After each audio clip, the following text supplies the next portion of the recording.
Hi guys, welcome to Grammar and Writing Lesson 27. Let's get started with your vocabulary. First of all, we have our prefix focus for the day, which is tele. Once again, it's Greek, and its definition is far or distant. So something with these four letters, tele, usually is talking about something that's far away, it's distant, lejos.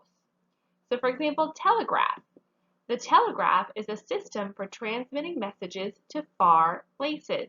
It's not something that's really in use today, but it was many years ago. They would use something called Morse code, a system of dots and dashes, and they would just like pound it out on a keypad, things like that, and it would transmit those dots and dashes, which stand for letters, and people could send messages to faraway places. This was way before email and things like that were invented. Then we have telephone. So this is an apparatus. An apparatus is like a tool, an herramiento, for transmitting sound or voices to distant places. So you guys all know how to use a telephone, particularly a cell phone, and you can call someone, for example, who's on the mainland. So they're far away, but they can still hear your voice through the telephone. Telemedicine. This is the diagnosis and treatment of patients in remote places using television pictures and x-rays. So a diagnosis is being able to tell what's wrong with someone. So being able to tell what's wrong with someone and what to do about it in places that don't have these tools there readily available, they use television pictures, they use x-rays in order to do that. And telecommunication. This is the transmission of words, sounds, and images over long distances using electromagnetic signals. So this is really anything to do with television, to do with telephones, telegraphs. It's being able to transmit words, sound, images over long distances.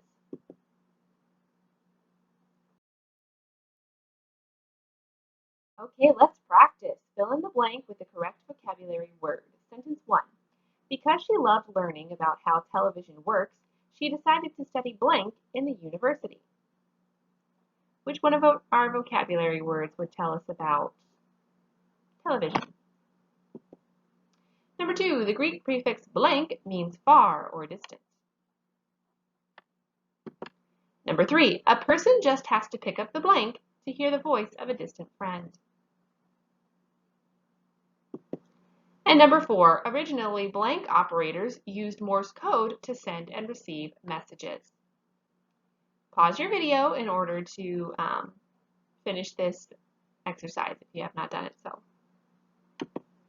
Okay, number 1 would be telecommunications, because that's having to do with the transmission of sound and images, which is what a television does. It transmits both sound and images for you to see. The Greek prefix tele means far or distant. A person just has to pick up the telephone to hear the voice of a distant friend. And originally, telegraph operators used Morse code to send and receive messages. Okay, I want you to take out pages 52 and 53 from your writing section.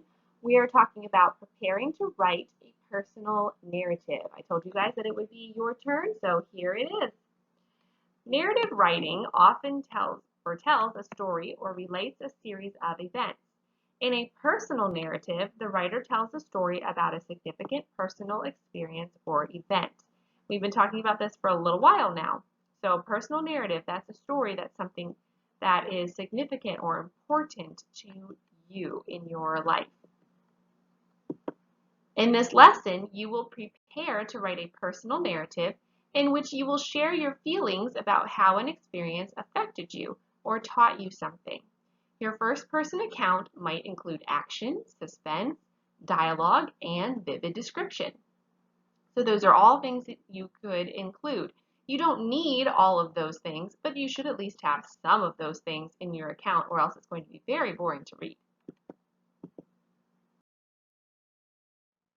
So to think of an experience for a personal narrative that you would like to share, consider the following. So think about these things when you're thinking about what you want to write about. Think about a wonderful or disastrous, bad, first time that you did something. the very first time that you tried something. Was it really, really good? It turned out great, or maybe it was really, really awful? But it's quite a story that you could tell.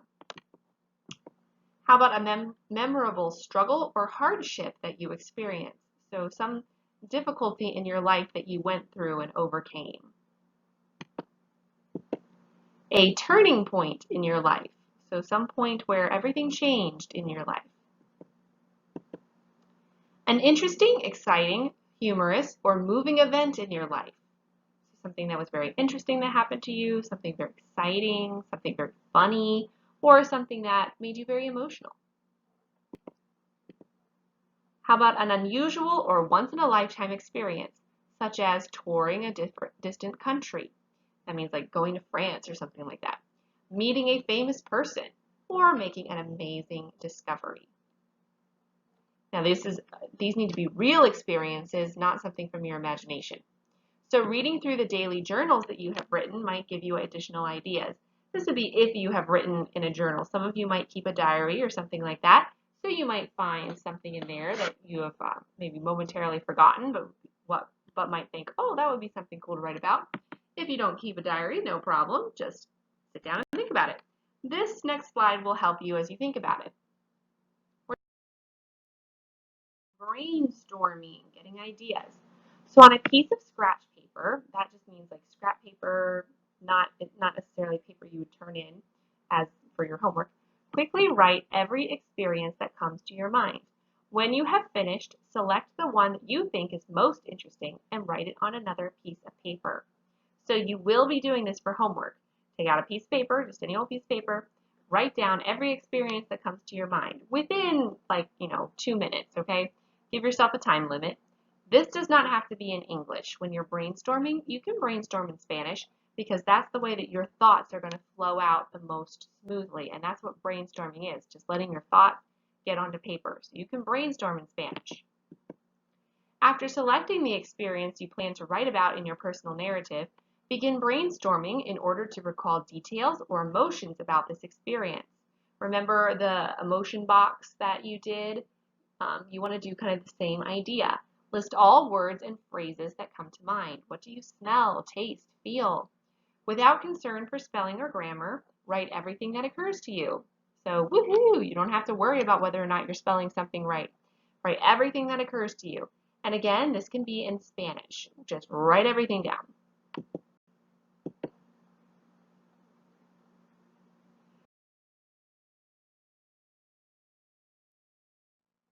Once you have gathered your thoughts and memories, begin to plan your narrative by organizing the events in a logical order, which might be chronological order. That's the sequence in which events occurred. So that would be, what happened first, second, third, and what happened last, so on and so forth.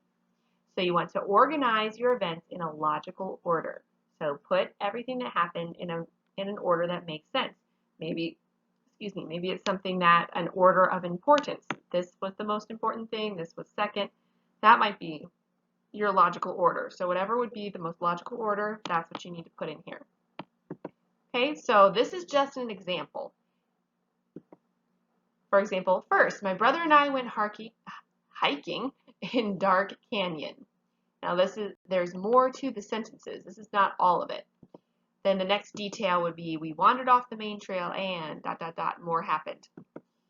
3, then the sun went down and ... Then 4, we heard coyotes, wolves, and ... And then the last detail to the story, finally, we learned how important it is to carry a compass and a flashlight. So this would be kind of your five major details that would happen. And in your paper, you would write more, keep developing these ideas. But this is kind of the rough plan, the order of the main things that happened.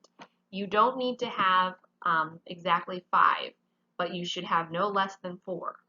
Do not need to have exactly 5, but no less than 4. You can have 6, you can have 7. It probably won't be as much as 8, but somewhere between that would be good. Okay, so the last part of your paper says practice, so now it's your turn. For your personal narrative, write a rough plan similar to the one above. In the next lesson, you will expand each part of this plan into a paragraph and complete your narrative by filling in detail, action, and dialogue. So basically, this is what your homework is. Complete what it says there in practice by first writing out your ideas from the first part of brainstorming. So that's, write down all of those events that you could think of that you might want to write about. Next, pick one idea from those events and write as much as you can about it as explained in the second part of brainstorming. So pick one idea from the first set that you wrote down. Then write down as many details as you can think of. The sounds you heard, the feelings you had, the smells, the sights, all of those. Any tastes, perhaps, that you had. And finally, write out a plan like the one shown in organizing your information. So in the slide right before this, write out a plan. What fact would come first, second, third, fourth in your paper. Okay? So that's all that you need to do for your homework. Send me a picture of those things, and that's all you need to do. I hope you guys have a wonderful day. Love you so much. I'll see you in the next lesson. Bye.